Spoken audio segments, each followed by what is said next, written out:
So we're going to talk about a little bit about stress and the physiological impact it has on our system.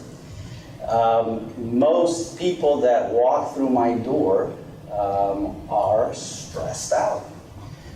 But we tend to think about stress as something that irritates us, something that gnaws at us, more so of an emotional type of stress. But stress really is multifaceted.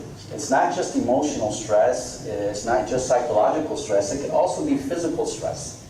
It can come by way of a food sensitivity, it can come by way of an underlying gut infection. So physical stress is also perceived by the body as something dangerous.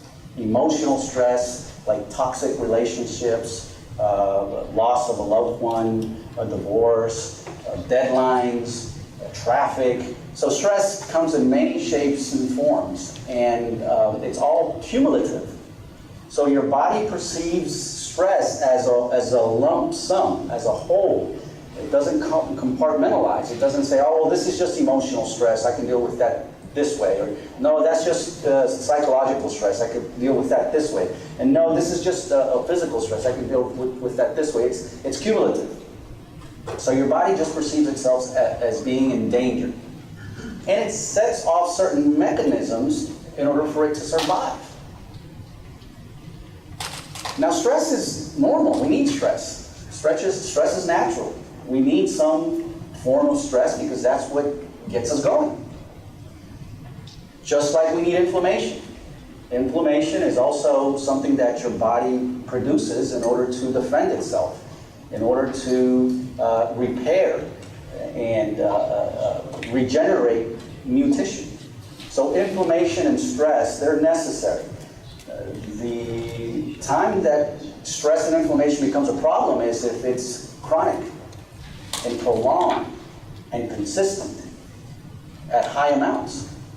That's when your body starts going into a catabolic state, a degenerative state. Why? Because in order for it to survive, it needs to tap into reserves.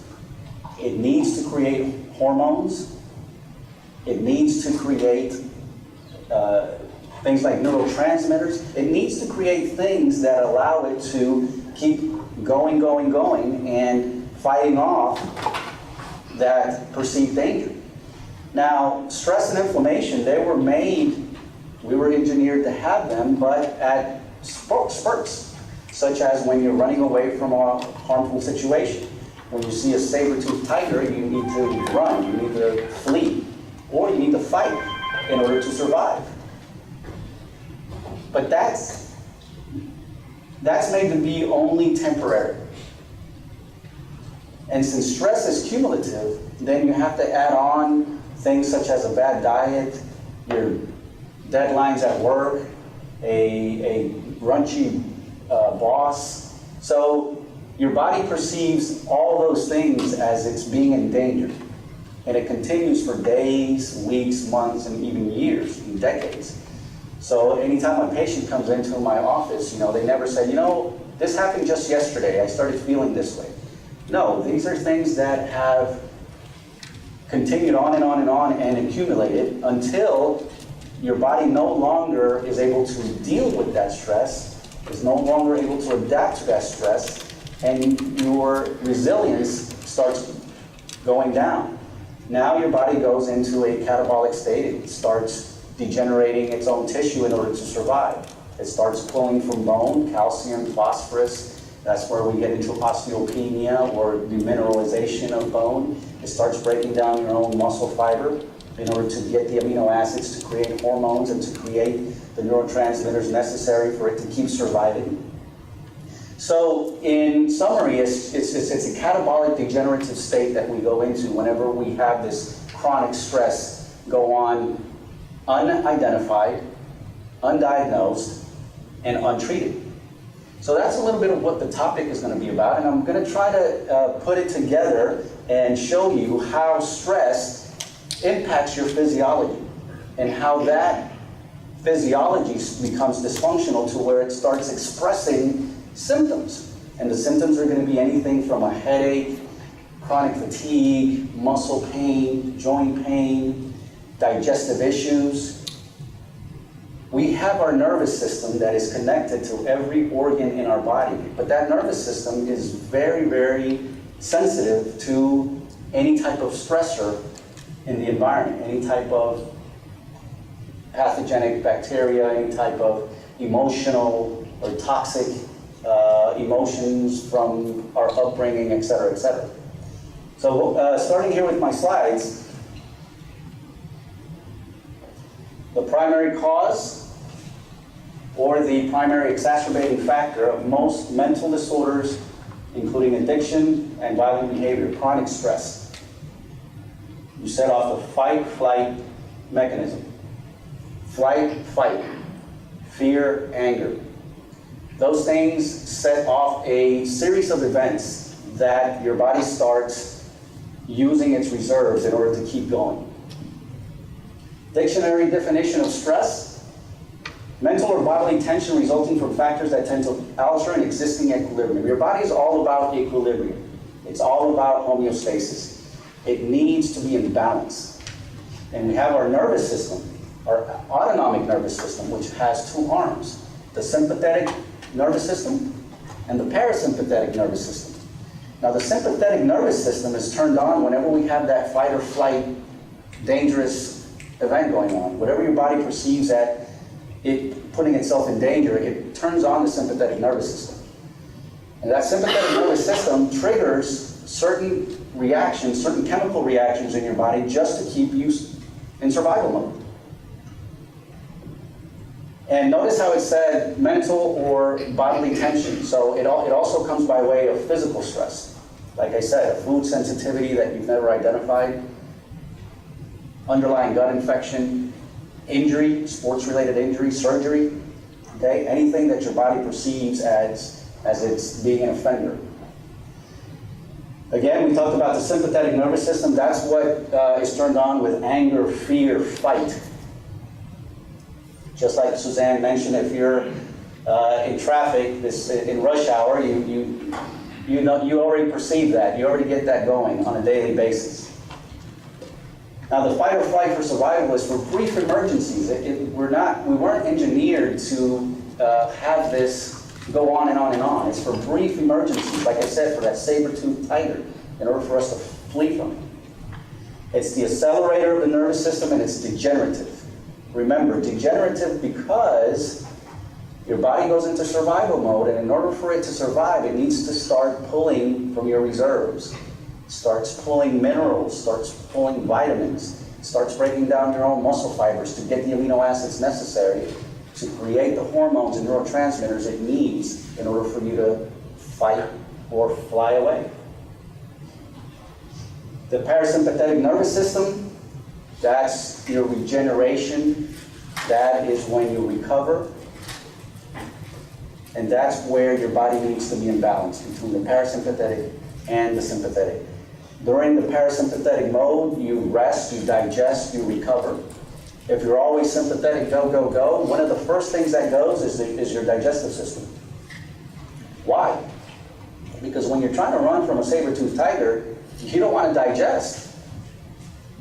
You don't want to spend your energy on digestion. You don't want to spend your energy on your sex hormones or to reproduce. So the body shunts its concentration away from those mechanisms into things that are going to allow it to run and fight. It's the rest and digest response. No survival threat exists.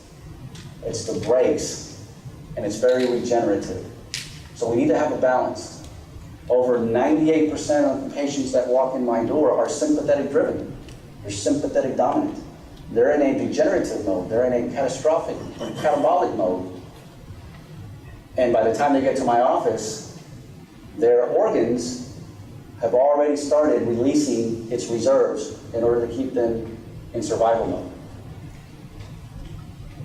Now, there's things that happen whenever you're in that fight or flight mode.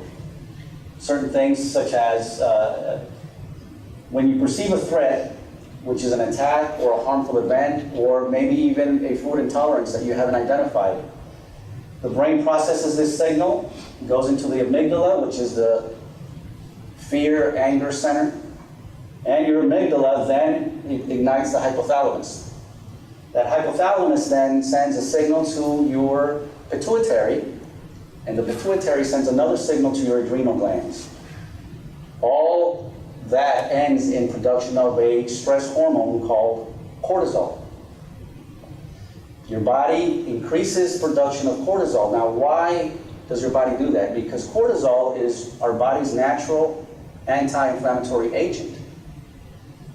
When you have someone that suffers from an inflammatory condition like RA or eczema, psoriasis, doctor prescribes an anti-inflammatory, usually prednisone or a corticosteroid injection, because it's an immune suppressant. It decreases inflammation, and whenever this mechanism gets turned on, inflammation goes up.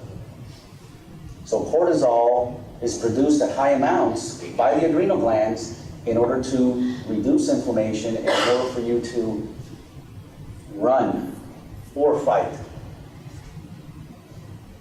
The physical effects, we all know. When we're scared, what do? We shake. Okay, heart rate increases. You get tunnel vision, dilated pupils, flushed face, dry mouth, slow digestion. That's a big one. Like I said, whenever you're running or fighting, you're not worried about digesting any food. You need that blood to rush to your muscles, to your legs, in order for you to survive. Now remember, this is natural. We need this, but only for brief moments, not on a daily basis, not anything that happens for weeks, months, and even years. But your body doesn't differentiate between a saber-toothed tiger and an unidentified underlying gut infection. So that mechanism is turned on even by a gut infection that you've never identified, or even by a food intolerance that you've never identified. Because a lot of food intolerances are not immediate, they're not acute, they're delayed. You may be eating something that you're intolerant to, but you don't know it because the reaction happens days or weeks after. But that's still putting your body into stress. That's still creating inflammation. And your body is perceiving that as danger. So your sympathetic nervous system is always on. Whenever you have that imbalance between the sympathetic and parasympathetic, the term is dysautonomia. And it's usually sympathetic driven. I don't think I've seen the first patient yet that is parasympathetic driven. Maybe Sarah. She came in one day and we tested her and she was totally parasympathetic. But that's rare. It's usually sympathetic.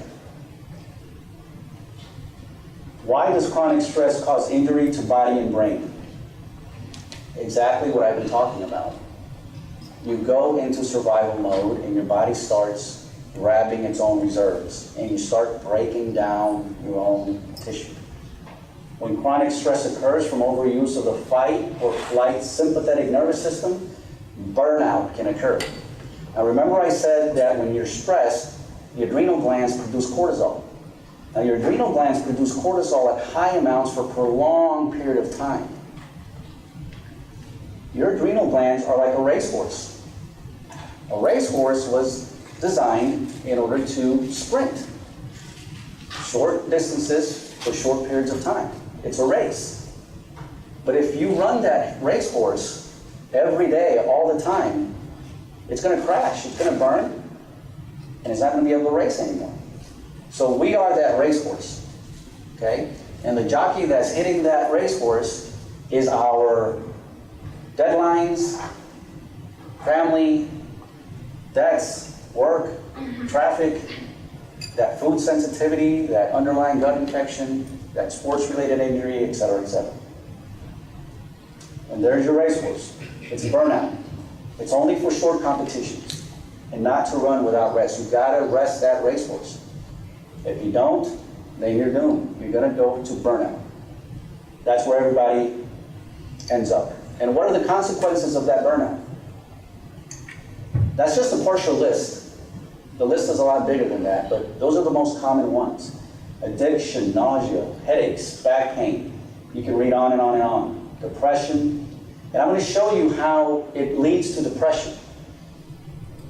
In one of my next slides, I'm going to show you a little diagram on a little metabolic pathway. I'm all about metabolic pathways because that's what explains to us how this really occurs at the cellular level. And I'm going to show you how depression and anxiety and panic attacks, all types of neurotransmitter, all types of neurological issues occur. Excessive out of control sympathetic, clinically diagnosed as general anxiety disorder, panic attacks, insomnia, ADHD. These tend to medicate with sedatives because their system is highly stimulated, and these tend to need sedatives in order to come down back to normal. When neurotransmitters are exhausted, it's clinically diagnosed as depression, chronic fatigue, ADD, and these tend to medicate with stimulants. Okay, this is when you reach burnout, and they need that caffeine, they need that SSRI, they need those things in order to bring up their neurotransmitters. And this is the diagram I'm going to show you guys and how this relates to burnout. Okay. Now it's a little sciencey, but I'm going to explain it in a really simple way. And you don't have to memorize all this. You don't have to know all this, but this is the biochemical heart of life right here. This is what happens from the central nervous system to downstream, the periphery. Up here we have the brain, okay? Serotonin and dopamine. Those two neurotransmitters pretty much govern your whole body and all organ systems. Those are the two main neurotransmitters, okay? They're primarily synthesized in the brain, but they're also found peripherally. In the brain, it produces a lot of serotonin and dopamine because it's like the CPU. It's the central processing unit, which governs the mouse, the keyboard, and the screen. So we're talking about the CPU right here. Now this dopamine goes and gets converted into norepinephrine. Norepinephrine is a stress hormone. Whenever you're stressed, and remember, not just emotional, but also physical, whenever your body is perceiving danger, norepinephrine gets upregulated, it gets stimulated. And that norepinephrine automatically goes to the hypothalamus pituitary axis. It goes to the hypothalamus, and the hypothalamus makes a hormone that signals the pituitary. That pituitary makes a signal, a hormone that stimulates the adrenal gland. And that's when the adrenal gland produces high amounts of cortisol.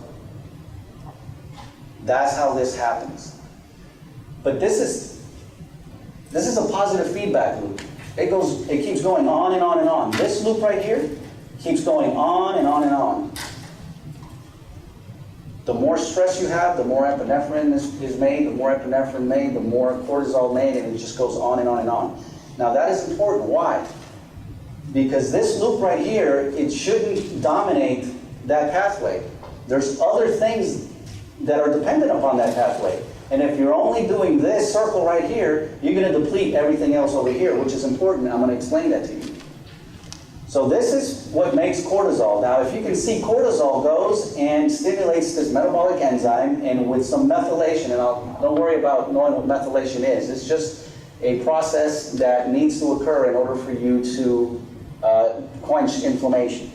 But right here, this metabolic pathway right here, this metabolic enzyme takes that cortisol and it creates adrenaline. Adrenaline is needed, right? That's what makes us go. Adrenaline is what makes us go. It's what makes us fight. If your adrenaline is high and you're fighting and someone stabs you, you're not going to feel that stab wound until you look at it, and then you get scared, and then you faint. But while you're trying to survive, while you're still fighting, you don't even feel that. Not that I've ever been stabbed or anything like that, or I don't think any of you guys have been stabbed, but you've heard people that, they get hurt, but they have such an adrenaline rush that they don't feel pain. And this is why that needs to occur, in order to pump up production of adrenaline so you can fight. Now, If you're going this way every day for months, years, there comes a point where that racehorse crashes. The adrenal glands, they stop producing cortisol. And not only that, but these guys over here, the methylators that is needed to get norepinephrine to adrenaline, that also gets depleted. And when that gets depleted, guess who gets depleted also? The neurotransmitters, serotonin and dopamine. And that's when you get depression. That's when you start losing your joy. Okay, dopamine is our happy drug, right? It's our satiety, it's our satisfaction, it's our joy. Serotonin makes you happy. So by having this being turned on all day for months, years, you deplete the methylators, and now, with no methylation, you'll deplete neurotransmitters. And down here, adrenaline is an antagonist to histamine. Guess what happens then? If adrenaline is an antagonist to histamine, when adrenaline is high, histamine is low. When you tap out your adrenaline, guess what happens? Histamine rises. You start getting allergies. Those allergies you suffer from, that's a histaminic reaction, okay? If you have no adrenaline because you've depleted it from stress, allergies run wild, okay? We need to find a way to reverse all that. Remember, this is a sympathetic nervous system turning this on. Stress stimulates that norepinephrine to turn this HPA axis on. Cortisol gets upregulated to be turned into adrenaline. But that starts depleting everything your body has in order to survive. Now we have a patient that comes in and they're chronically fatigued. They have all sorts of food intolerances. They have all sorts of allergies. They can't concentrate. Their memory goes down. They're depressed. They're fed up. And they're sick. And they're sick and tired of being sick and tired. But then, when they come in, with their bag full of drugs, which is not going to address anything that I just talked about. None of the drugs out there address anything here that I've just talked about. If anything, it makes it worse. Especially your SSRIs, because all that does is deplete more your neurotransmitters in the long run. So none of the drugs out there address any of these things that we're talking about. So we have to find a way to stop that from happening. Now this is the central nervous system and the periphery, and this is the adrenal glands. Now I'm going to show you the adrenal glands itself. We're going to go straight to the adrenal glands because remember, the adrenal glands produce cortisol, which is a natural anti-inflammatory agent. But the adrenal glands don't just produce cortisol. It produces other hormones that help us recover and regenerate, such as DHEA. So these are the adrenal glands right here. They produce cortisol and they produce DHEA. Now, it does that in a very well fine-tuned manner. It's usually about 5-to-1 or 6-to-1 cortisol to DHEA ratio. If your adrenal glands are not producing cortisol to DHEA at that ratio, then you have dysfunction in other areas, because when it's 5-to-1 or 6-to-1 cortisol to DHEA, all these other systems function perfectly. But if your body's producing high amounts of cortisol, and now it's no longer 5-to-1 cortisol to DHEA, now it's 20-to-1 cortisol to DHEA, now you're going to affect these systems negatively. And what are these systems? Musculoskeletal health, bone turnover, muscle integrity, connective tissue turnover. Okay, muscle pain, injuries, chronic injuries that happen frequently, injuries that don't heal properly or take a long time to heal. There it is right there.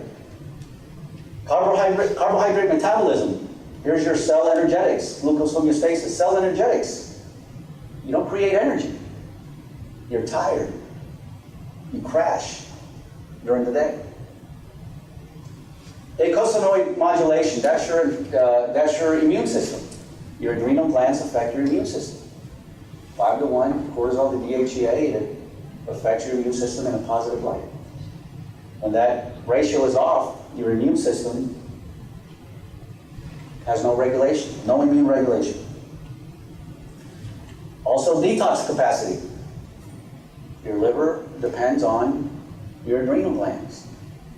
Okay, detox capacity. Heavy metal chelation, mixed function. You won't detox. Fat and protein metabolism, protein turnover, weight and fat distribution, mucosal surface integrity. That's your first line immune defense. When your adrenal glands are not functioning properly, your intestinal lining thins. We usually have an immunoglobulin, it's called secretory immunoglobulin A, which is produced when we have good cortisol to DHEA ratio from the adrenal glands. That's the first line defense of your intestinal lining. That's what protects us from incoming pathogens. When we eat, we have our stomach acid that helps us sterilize our food. But if something passes the stomach and it goes into the intestines, we have secretory immunoglobulin A, which is a gooey-like substance that engulfs and eliminates any type of toxin that enters the system. When the adrenal glands are burnt out, that's not going to get produced. So you start having intestinal lining, it thins out, it erodes, it becomes porous, it becomes sensitive, and then you start having food intolerances and food sensitivities, and you start getting gastritis, ulcers, anything related to discomfort in the digestive tract when you eat certain foods. Endocrine function, that's your thyroid. Ovarian hormone levels, insulin. The adrenal glands are not producing cortisol and DHEA at that well fine-tuned ratio. You're going to affect the hormones. You're going to affect the thyroid, your estrogen, your progesterone. For us guys, our testosterone. Neural tissue health, memory and learning. Our neuroplasticity goes down. We find ourselves not being able to learn things the way we used to. We find ourselves reading things 2 or 3 times in order for us to comprehend what we just read.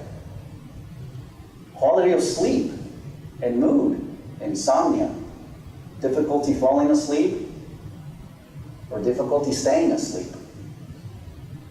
Anyone identify with any of these? And this is pretty much what walks into my office. You know, people are burnt out and all these systems are affected. All those systems are affected. And that all that is due to chronic stress. Remember, your body perceives stress, emotional or physical, as danger. And it sets off these things in order for it to survive. But that long-term survival mode burns you out. And it burns out your reserves. Chronic stress, burnout spectrum, from chronic fatigue to affective mood disorders. We talked about depression, chronic fatigue, also your ADHD, hyperactivity, high cortisol, sedatives, relaxants. This side over here prefers stimulants. The relationship between chronic stress and disease. With an increase of norepinephrine, that's the neurotransmitter I talked about, due to the fight or flight response, the adrenal glands produce high amounts of cortisol. That's what I showed you on that diagram. With prolonged cortisol elevations due to prolonged stress, our digestive tract becomes dysfunctional and the intestinal lining becomes degenerative, losing its integrity. That's the part I told you about, the secretory immunoglobulin A that gets produced when cortisol to DHEA ratio is in balance. You lose that protective covering and the mucosal lining loses its integrity. And that's where all disease begins in the gut. Why? Because now, if we have a dysfunctional gut, we're not going to be able to digest food properly, absorb nutrients efficiently, or eliminate the toxins. Those toxins are going to make it into your circulation when it bypasses that intestinal lining. And when those toxins get into your circulation, 80% of your immune system is right here in the gut. That's going to elicit an immune response, and I'm going to show you that later on in another slide. So our focus is digestion. You've now learned how stress affects that digestion. When you have a dysfunctional digestive tract, you're going to get toxicity.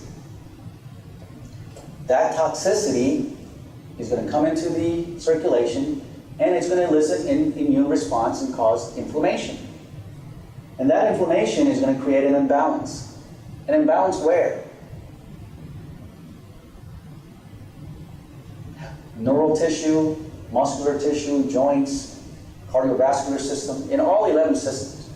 So depending on your genetic predisposition, if in your family there's cardiovascular disease, if there's diabetes, then you're going to be genetically predisposed to develop that. And the way you do that is through dysfunctional gut, get filled with toxicity, inflammation goes up, imbalance in cardiovascular system, digestive system, endocrine, lymphatic, muscular, nervous, urinary, skin, skeletal system, respiratory system, reproductive system. You're going to get, your condition is going to express itself in 1, 2, 3, or all those systems. Okay? And usually I don't see patients that come in and say, I only have problems with my skin. I never get that. It's, my skin, my memory, my hormones, my digestive tract, I have high blood pressure, insulin resistance. The list goes on and on. You never just get one condition so you can get one pill for it. It's always just the whole system going down. By the time they get to us, the whole system is challenged. As our intestinal lining becomes degenerative, we lose our tight junction. And in the next slides, I'm going to show you what those tight junctions need to look like. And those tight junctions are very selective. It selects vitamins, minerals, nutrients to come in, and it doesn't allow toxins to make it through. It eliminates them. This leads to intestinal permeability or leaky gut syndrome, ultimately causing inflammation, which I just talked about. Why? Because if the intestinal lining, if the tight junctions are porous, undigested proteins are going to make it into the circulation, and that's going to create an immune response. And this is what your intestinal lining should look like. As you can see, they have tight junctions. They have villi, and in this villi, it produces brush border enzymes that help us digest foods, carbohydrates, fats, proteins. And these tight junctions are very selective as to what it lets in. It only lets in small particles. And those small particles, when they make it through the digestive tract into the circulation, those small particles are carbohydrates, triglycerides, vitamins, minerals. And your immune system looks at it and says, okay, it's a nutrient, let it by. It's okay. But when you lose that gut integrity, this is what it looks like. Inflamed, porous. Now it's no longer selective. Now undigested proteins are going to make their way in to the circulation where the immune system is. And your immune system is going to tag it as an intruder. It's going to say, that's too big to be a nutrient. It's too big to be a mineral or vitamin. It's probably an intruder. It's probably a parasite or a fungus or a pathogenic bacteria. Let's attack it. All along, it could have been a piece of chicken or an egg. And that's when you become intolerant to certain foods, because you lose that intestinal lining integrity. So what we're talking about today is the root cause of most of these conditions being stress. And remember, your body perceives stress as anything that offends it, as anything that it perceives as danger, whether it's emotional, psychological, or physical. It creates inflammation. It creates things in order for it to protect itself, in order for it to survive. But there's something we can do about that stress. Remember that stress turns on the sympathetic nervous system, and that sympathetic nervous system, by way of norepinephrine, gets that cortisol production going so adrenaline can keep being produced in order for you to survive. So what we can do is, we can do certain things in order for us to quench down that sympathetic stimulation and tap into your parasympathetic nervous system. And there's something so simple that we all forget to do, such as breathing. When we breathe, we tap into our parasympathetic nervous system. And remember, the parasympathetic nervous system regenerates, rebuilds, cures. We bring that guy up, and we'll have a balance between the sympathetic and parasympathetic. Transformation has a biodesign. It measures HRV, heart rate variability. Heart rate variability has been around for ages. The Russians have used it, NASA, research hospitals. There's a lot of scientific data involved with HRV. And the biodesign system measures the amount of stress you're under. And it has 4 measurements that it gives you. It gives you the autonomic nervous system and how the parasympathetic and the sympathetic nervous system is in balance. It measures your heart rate, which is how many heartbeats per minute. It measures your tension index, which is your adaptability to stress, how you're able to adapt to that stress. And it measures your resilience to stress, how well you're able to bounce back from that stress. It's a non-invasive procedure. It takes 5 minutes. You can put it on your earlobe, you can put it on your finger, and it measures your heart rate. The more regularity you have between heartbeats, the lower your HRV is going to be. The higher the irregularity in your heartbeats, the higher the HRV is going to be. The higher HRV, the more resilient you are, and the more you're able to adapt to stress. And all that could be measured with that HRV. And there's also an RSA trainer, which is a little software that you can use. You can use it on your patients. Which really, what it shows you is it trains you to breathe. To breathe in order for you to tap into that parasympathetic nervous system. Because the more you tap into that parasympathetic nervous system, the more you stimulate it, the more you're going to bring your system in balance between the parasympathetic and the sympathetic nervous system. And Suzanne is going to talk a little bit more about what these things have to offer. The RSA trainer, one of the things that you a lot of research on meditation, a lot of research on prayer, on bringing back balance to the parasympathetic and sympathetic. But any of you that have tried meditation, it's hard. It's hard to do, and it takes a lot of practice and a lot of guidance. And what we found is Wild Divine is a company that has a bunch of different programs, but this one in particular are game-related biofeedback that helps train someone to do breathing, but do it correctly, which is deep, rhythmed, controlled breathing. And there have been massive studies. We were just talking about one today, as a matter of fact, with, I think it was Iowa State, they did with college students and the increased stress and suicide rates that they were looking at when they talked about depression. And they tested breathing and then also short bursts of exercise. Because we also know exercise is a great way on a regular basis to bring the body back into balance as well. And what they found, long-term effect, was breathing had a better long-term effect than these short bursts of exercise. So, we get anxious when the whole punching bag and quick walks, and the breathing training actually have a longer staying power. And Doc went into the whole, well, of course. And I was like, yay, I just know that it works. Good. So this is a situation, and I think Monica actually can show you the program if you're interested in looking at it from the vantage point of what can you do. They are short little games. You can extend it, you can start with just as short as 5 minutes of breathing. And again, the biofeedback and the game portion of it teaches you how to be very mindful of your breathing. And the HRV, something that Doc is going to gift you is if you would like to have this test done, it's a free test, and you can sign up for it. They have some time here so that you can see, where am I in balance? Am I more sympathetic driven?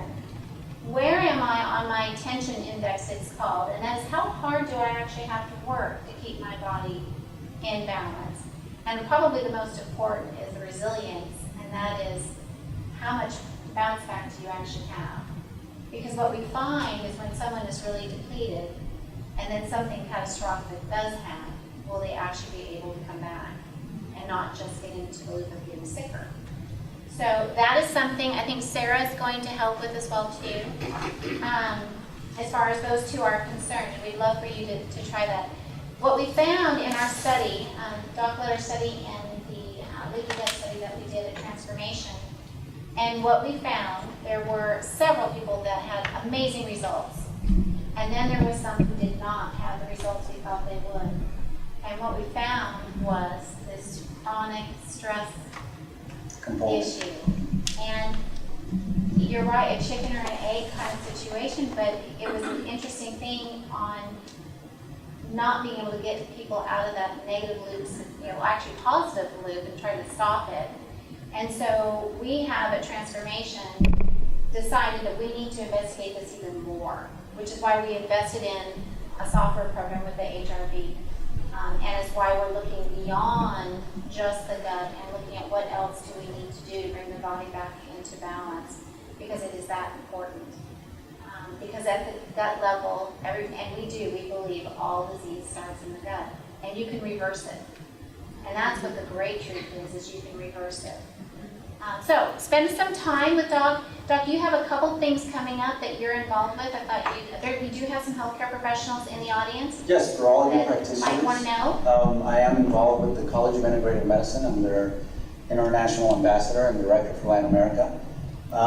We have a series of seven webinar series, and our next one is on Monday. So if any of you healthcare practitioners are interested, it's a free webinar. It's going to be over inflammation. We've already done two. They've been on cardiovascular disease, and I think the next couple of ones that are coming up are going to be on inflammation, and the next one is this Monday, which is the 7th. So if you're interested, just let me know, and I'll send you the registration link, and you can sign on.